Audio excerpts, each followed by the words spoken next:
across the country, cases of police misconduct are raising questions about who we trust to serve and protect. Is there a problem with the screening process, or can the job itself be the cause of trouble? CBS 2's Dick Brennan gets insight from some experts. The video is chilling. A South Carolina police officer accused of shooting an unarmed man in the back. The case and other prominent incidents involving use of force by police is raising serious questions about who becomes a cop and how much training they should receive. Screening for the police, they're looking for a profile that in many respects leads to the kind of problems we're seeing. They're looking for people who are self-assured, they're action-oriented, they're not afraid of violence.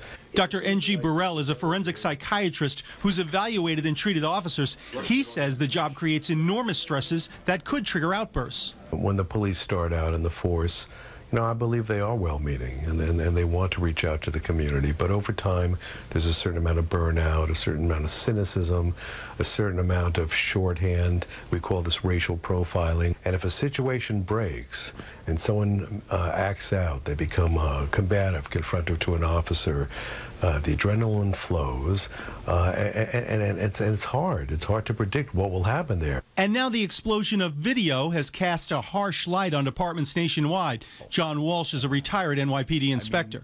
One can infer that these incidents were occurring before we have this revolution in video, and no one ever knew about it. Now people are knowing about it. And now that we see more, what can be done? Taking people out of the field and giving them a chance to work literally community relations. In other words, you can't be in the heat of battle every single day as part of your job and not expect the person to become twisted or bent in some way. I mean, it's just not realistic. Now, Burrell says screening, of course, does help too, but he says the emphasis should be on rotating people out of the field. As for the cost, he says departments can't afford not to, and they're already paying the price in lawsuits. Interesting. Change their perspective, right? Give them a chance to get out of the field and also relate with the people they want to see every day, so they're not just objects that they have to police every day. Something to consider. Yes. Dick, thank you, Dick.